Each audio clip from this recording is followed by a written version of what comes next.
My name is Avantika Frank. I'm 34, and I'm a senior product manager at a cybersecurity firm in San Francisco. I don't think of myself as a protagonist in anyone's story, least of all my own. I'm the person who remembers to bring portable chargers to outdoor concerts, who sets restaurant reservations 2 months early because that's when the good tables go, who buys trip insurance and checks the return policy twice. I used to be proud of that, of having a life that didn't wobble when the wind changed. It turns out some people hear steady and decide it means small. When I met Liam, he was a soft voiced storm in a perfect suit, all bright smiles and clever one liners. 31. Marketing at a boutique agency that specialized in making founders look like prophets. He moved easily through rooms, hand to elbow, elbow to shoulder, like a dancer who already knew the music. In the beginning, I loved watching him. It made me feel like a lighthouse keeper watching a ship I'd never dare sail, but still glowing a pathway through the fog. If there's a precise day the weather changed, I can't name it.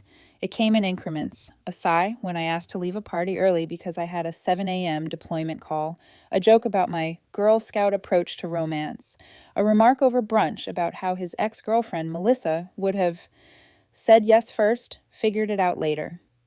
He said her name like a little bell he kept in his pocket.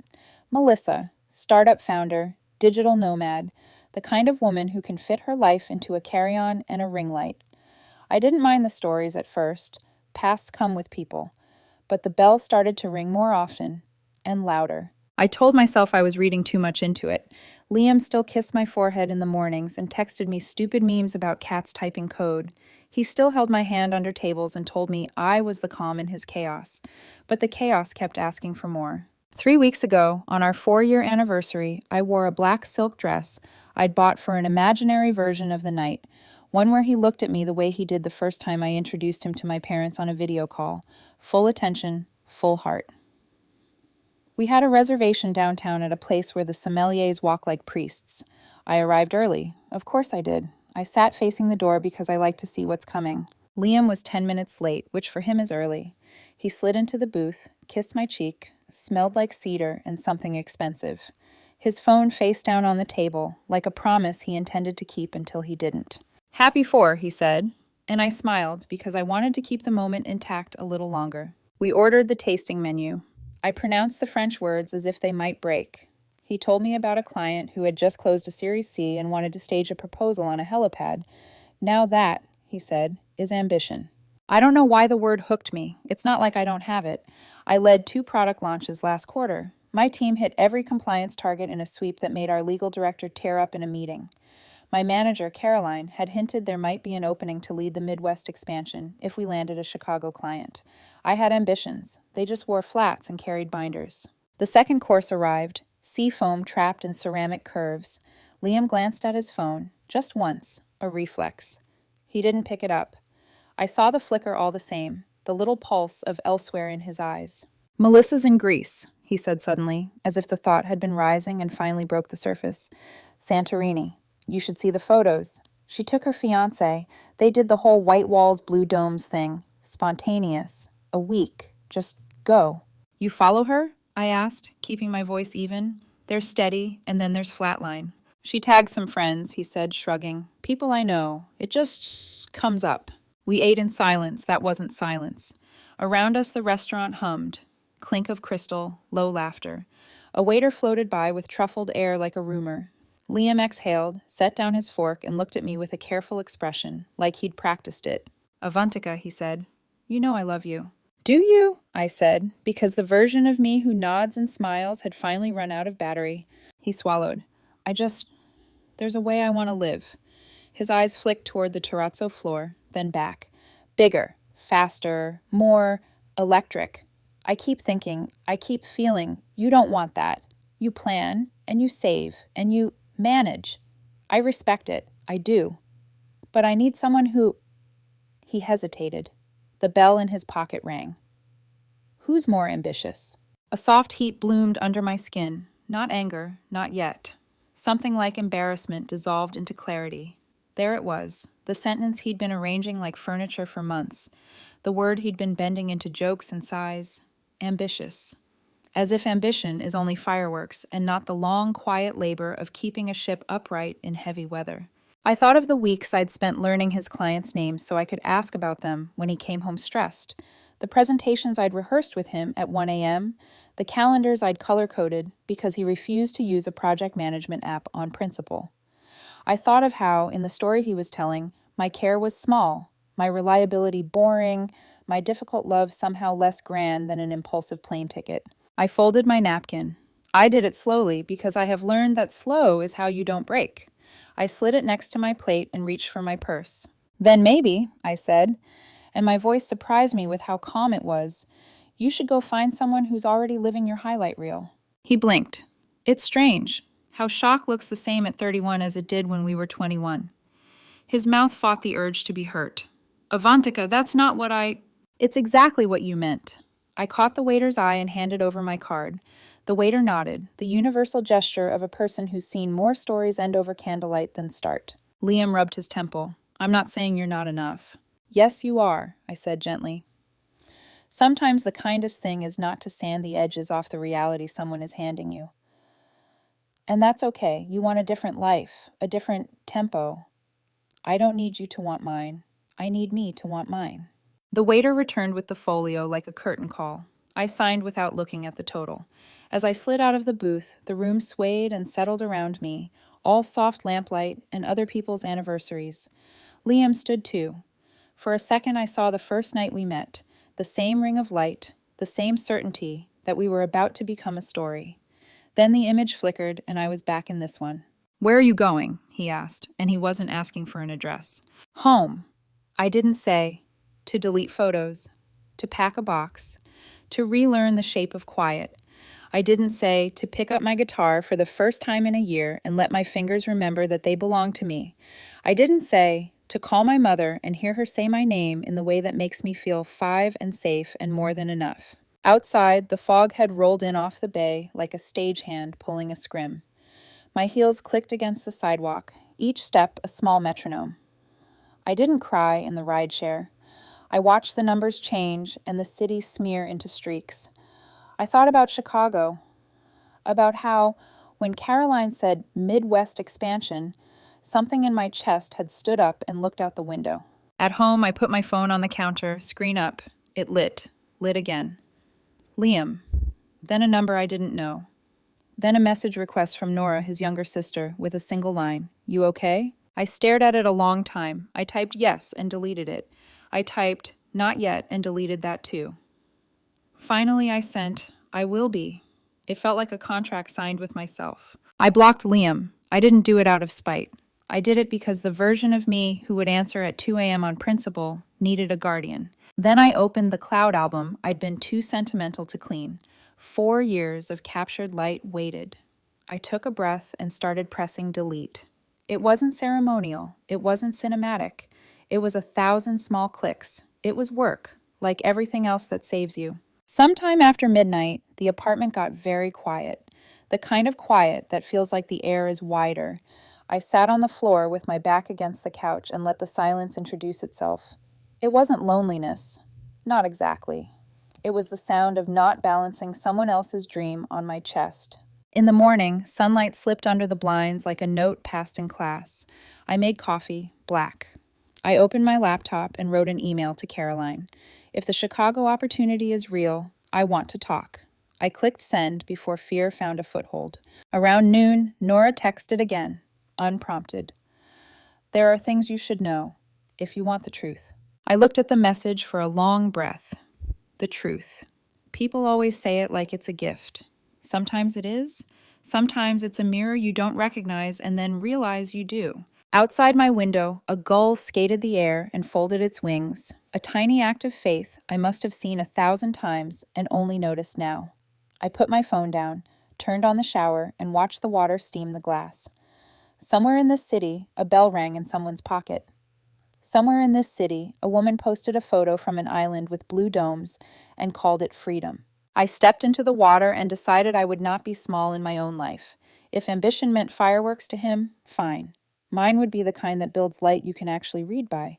By evening, the napkin felt like a myth someone had told me. The bill, the booth, the word. I sat at my kitchen table, opened a blank page, and wrote a list titled, "What I Want That Is Mine."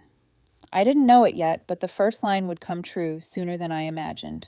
The second text from Nora sat on my phone like a sealed envelope. I picked it up. I opened it. And the story I thought I'd finished turned the next page by itself. If I'm honest, I almost didn't reply to Nora's message. There's a kind of peace that comes after an ending, fragile, like the quiet after a storm when you're afraid to even move in case you disturb the air. I'd finally slept through the night, had started jogging again, had gone 3 whole days without glancing at my phone expecting to see his name. But Nora's text, something about it sat in my chest like a stone. There are things you should know. I agreed to meet her the next afternoon at a small cafe near the marina, a place with brick walls and sunlight that made everything look honest. I remember getting there early again, some habits die hard, and ordering an oat milk latte I barely touched. When she arrived, I almost didn't recognize her. Gone was the bubbly, talkative girl I used to see at Liam's family barbecues. She looked older now, or maybe just weighed down. She hugged me first, and I knew right then this wasn't gossip. This was confession. "Avantika," she said quietly, sliding into the seat across from me. "You didn't deserve any of it." I felt my stomach twist. "What do you mean?" Nora hesitated, eyes flicking to the window. Then she said it. "Liam was talking to Melissa months before you two broke up. They weren't just catching up. They were planning things. Trips, business ventures, a future. She told him she wanted him back, but only if he could prove he'd outgrown his comfortable life." The cafe suddenly felt too small. The hum of espresso machines, the clinking cups, all of it sharpened to a roar. He said it was over between them," I managed. "That she was engaged." Nora nodded, guilt flickering across her face. "That's what he told everyone, but he was lying. Melissa had broken things off with her fiancé 6 months before he told you. She'd been hinting to Liam that he'd always been the one who got away." My throat went dry. "So, those comments about my job, about not taking risks, about not being ambitious enough." "Her words," Nora whispered, "not his." I looked at her, and something cold and strangely steady moved through me. It wasn't shock. I think, somewhere deep down, I'd known. All those nights Liam came home distracted, all of those compliments that carried the weight of comparisons. I'd been slowly sinking in someone else's shadow without realizing it. "She told him," Nora continued, "that if he wanted her, he had to show her he could live at her level. She made him promise he'd leave you first before she'd even consider it. She said she wouldn't share her future with a man still tied to mediocrity." Mediocrity. I laughed then, not because it was funny, but because it was the only sound my body could make. "She made him prove it," I said flatly. Nora nodded. She called it his test of ambition. For a long moment, neither of us spoke. The air between us felt heavy with things we couldn't name. Finally, she reached into her bag and pulled out her phone. "I wasn't going to show you this," she said softly, "but you deserve to know what happened after." She turned the screen toward me. A gossip site headline glared in bold letters. "Startup power couples prenup sparks online uproar." Below it was a photo. Melissa, in a white jumpsuit, holding Liam's hand outside a luxury hotel. The article detailed everything. The engagement, the leaked prenuptial agreement that gave him full financial control, her no property rights, her content regulated by his company's brand managers. There were even appearance clauses, words like maintain aesthetic consistency and fitness expectation. My chest ached reading it, not out of pity, but out of grim recognition. She'd spent months convincing Liam that control was ambition, and now she was the one being managed like a brand. "She signed it," Nora said, shaking her head. "She thought it was love, said it proved they were equals." I scrolled further, scanning the brutal comments below the article. "She traded a good man for a contract. When you chase money, don't cry when it bites back. Poor Avantika probably dodged a bullet." I stared at that last one. It didn't sting. It landed like truth. "Why are you telling me this?" I finally asked. Nora's eyes softened. "Because I saw how you treated him. You built him up when no one believed in him. And I can't stand that the story everyone knows makes you look like the boring one. You weren't boring, Avantika. You were the one building a foundation while he was chasing fireworks." I looked down at my hands, fingers trembling slightly. "Does he know you told me?" She shook her head. He doesn't even talk to me anymore. He's too busy managing her image. His company merged with hers, or rather, took it over. She can't post a single thing without his marketing team approving it. A chill ran through me. He took her brand, I murmured. And she gave it to him, Nora replied. I sat back, letting the truth settle. Betrayal is strange. It hurts less once you can name it, but it lingers longer than you think. It's not just the betrayal of love, it's the betrayal of the story you told yourself about who you were to that person. I left the cafe with a strange mix of grief and relief. The sun outside was blinding, the kind that feels like it's burning through the old version of you. I stood on the corner watching traffic blur past, and for the first time, I didn't feel invisible. That night, I poured myself a glass of wine and opened my laptop. The Chicago project email still sat flagged in my inbox. Caroline's note was simple.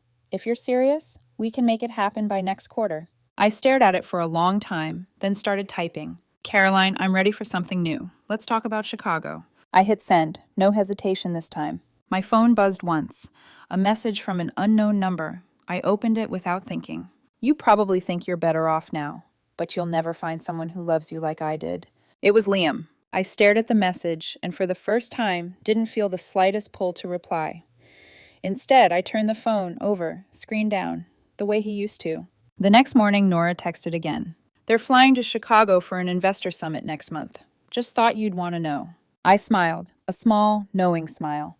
Fate, apparently, had a dark sense of humor. Chicago, a new city, a new start, and apparently the perfect stage for whatever truth was still waiting to find me. I didn't know it yet, but I was about to learn something crucial.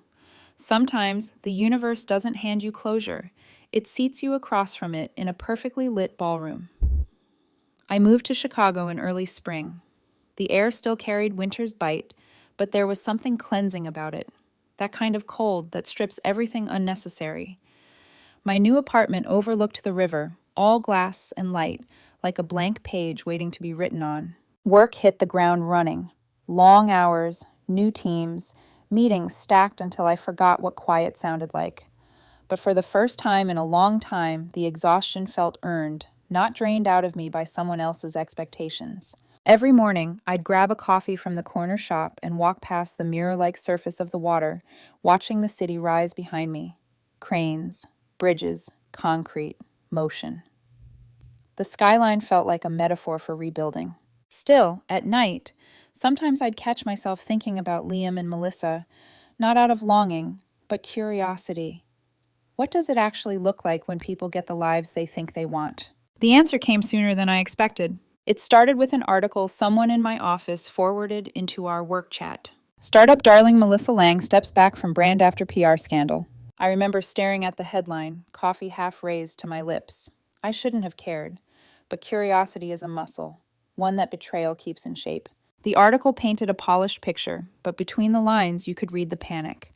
Melissa's influencer company had merged with Liam's marketing firm, creating what they called a visionary partnership. But 6 months in, cracks had started to show. Rumors of Liam micromanaging her content, of NDAs and internal leaks. Then came the sentence that made me exhale a sound that was half laugh, half disbelief. Sources close to the couple claim Lang's social media accounts are now managed directly by her fiancé's corporate team. I sat back in my chair, staring at the screen. So she'd become what she used to mock, a figurehead behind her own name. It was poetic if you liked irony with your coffee. That night, after work, I met my manager Caroline for dinner. She was in town to review our Q2 expansion plan. The restaurant buzzed with that typical downtown energy, people pretending not to watch each other while secretly doing just that. So, Caroline said, swirling her wine, how's Chicago treating you? Be honest. I feel like I've been unplugged from something toxic, I said. It's quiet here. My kind of quiet. She smiled. You've come alive here, Avantika. I can see it. Whatever you left behind, thank it for the lesson. I nodded. I had. Every bruise had become muscle. Every scar had turned into sense. The next morning, I found another email from Nora. Just 2 words and a link. You saw this? It was another gossip blog. This time, the tone was different. Pity wrapped in schadenfreude. The contract behind the power couple, what the leaked prenup reveals. The article was brutal. Liam had locked Melissa into a contract that stripped her of control over everything. Image rights, spending allowances, even her physical appearance clause. She'd signed it all in exchange for creative stability. There were screenshots of messages leaked by an anonymous employee. Words like brand uniformity, cohesion, compliance. Melissa wasn't living her dream. She was living his spreadsheet. I should have felt triumphant. I didn't. I just felt tired. Tired of how predictable ambition could look when it ate itself. That night, as I was leaving the office, Daniel, one of my new colleagues, caught up with me at the elevator. "Hey," he said, slightly out of breath. "You heading home? We're grabbing dinner. Team thing. You in?" Daniel was steady, quietly funny. He had this calm warmth that didn't ask to be noticed, but always was. "I'll come," I said, surprising myself. At the restaurant, laughter came easily. No performance, no pretending. Daniel asked questions that didn't feel like tests, and he listened in a way that made silence comfortable. When he walked me to my car afterward, I realized I hadn't thought about Liam once all evening. A few days later, Caroline pulled me aside after a meeting. "HQ is impressed," she said. "They want you to lead the expansion fully, officially. The Midwest is yours, Avantika." I smiled, a real deep one. "Thank you," I said. But that night, as I celebrated alone in my apartment with a glass of wine, a familiar ache crept in. Not sadness, more like nostalgia for the person I used to be, the one who kept trying to prove she was enough. I wanted to tell her, "You were." He just didn't have the capacity to see it. I fell asleep to the sound of rain on the windows, soft, relentless, cleansing. A week later, Chicago hosted a massive tech gala, the kind that fills hotel ballrooms with champagne and ambition. My company was sponsoring one of the panels, and Caroline insisted I attend. "Great exposure," she said. "Bring that confidence you've earned." I didn't know until that night that Liam's firm was also on the guest list. I saw his name on the attendee roster the moment I arrived. My chest tightened, not with dread, but with anticipation. It felt like the universe had decided that closure wasn't something I'd read about online. It was something I'd have to look in the eye. Still, I stayed. I was no longer the woman who folded napkins and walked away without looking back. Halfway through the evening, under chandeliers that made everyone look richer than they were, I saw him. Liam. He looked the same, but smaller somehow, like the light that once made him glow was now reflecting off someone else's mirror. His suit was perfect, his smile performative, but his eyes looked tired. He didn't see me at first, but I had the strangest feeling he would. And when he did, when our eyes finally met across the room, I realized something. He was the ghost now, not me. I turned away before he could cross the room. What I didn't know then, what would unfold over the next few minutes, was that Melissa wasn't far behind him, that the perfect couple everyone envied had already begun to crack, and that the truth was about to walk toward me wearing heels and regret. The ballroom was a world built for people who loved being seen, the kind of place where ambition wore sequins and laughter came with a filter. I wasn't supposed to stand out here, and for once, I didn't mind. I was content to blend into the background, champagne in hand, pretending to care about cybersecurity forecasts, while the room buzzed with money and ego. That was until I heard my name. "Avantika!" It came from behind me, quiet, uncertain, and familiar enough to make every cell in my body brace. I turned. Melissa. She looked different. Still beautiful, yes. She always was. But her perfection had softened at the edges. Her cheekbones sharper, her smile forced. The glossy confidence she once carried like perfume had thinned into something fragile. Her dress fit perfectly, yet somehow she looked uncomfortable in her own skin. "Melissa," I said, my voice steady. "Didn't expect to see you here." She gave a small, brittle laugh. I could say the same. Behind her, I spotted Liam, standing near the buffet, pretending to read the event program, but stealing glances our way. His posture was rigid, defensive, maybe even anxious. It hit me then that they hadn't arrived together. "Can we talk?" she asked, her voice trembling slightly. I should have said no. I should have smiled politely and excused myself. But something in her eyes, the kind of haunted clarity people only get after losing everything, made me nod. We stepped out into the hallway, where the sound of laughter and music dulled behind the doors. She spoke first. I left him. I blinked. "Excuse me?" 3 months ago," she said, rubbing her arms as if cold. "I walked out. No lawyers, no negotiation, no settlement. I just left." I studied her face. The woman who once built her brand around control now looked utterly lost. What happened? Her laugh cracked halfway through. What didn't happen? The prenup, the management contracts, the NDAs, everything people whispered about. It's true. He controlled everything, Avantika. What I wore, what I said, who I met with. Even my Instagram captions had to be on brand.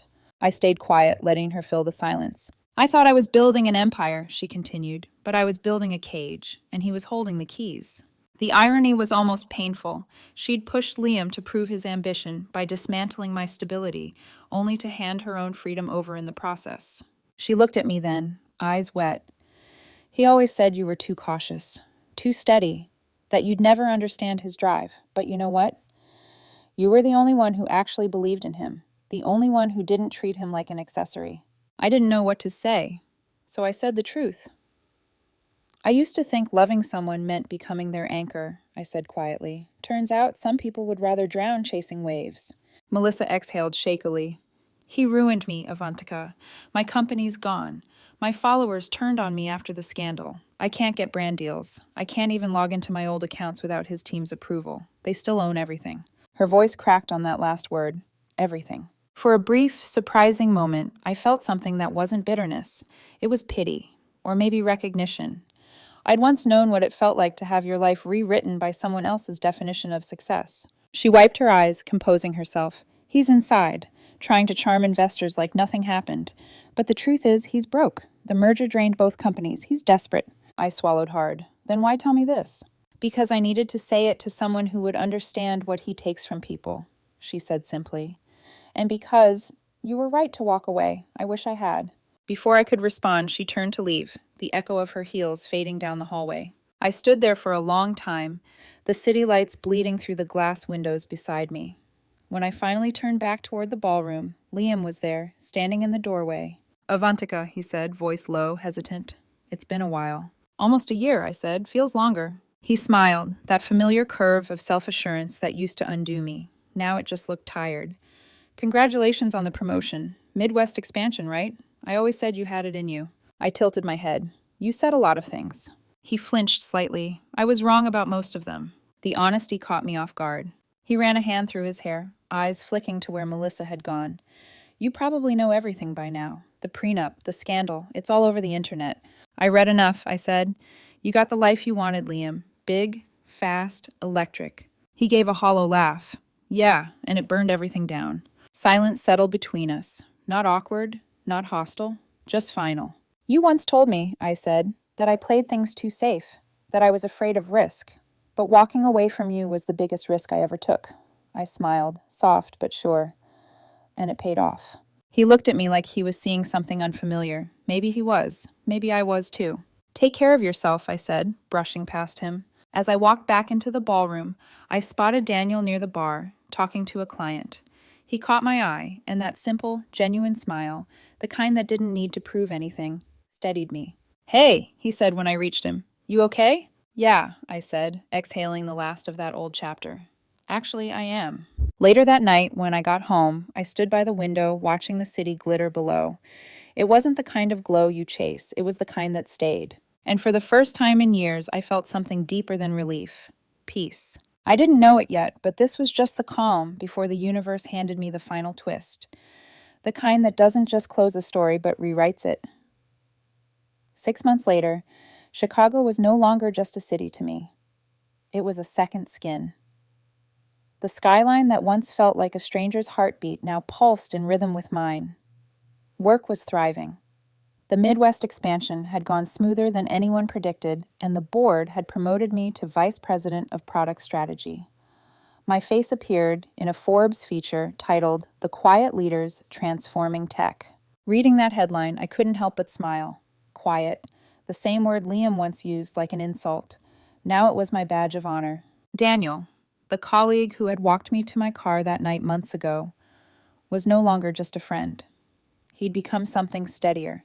He wasn't the type to fill silence with noise or try to fix me. He just stayed. And that, I realized, is the rarest kind of love, the one that doesn't demand performance. One morning, I was sitting in my kitchen, sunlight warming the edges of the marble countertop, coffee steaming between my hands. Daniel was still asleep, half covered by a blanket on the couch after an all-nighter debugging something for a side project. My phone buzzed. A headline blinked across the screen. Tech visionary Liam Porter indicted for securities fraud. I stared for a moment, letting the irony settle.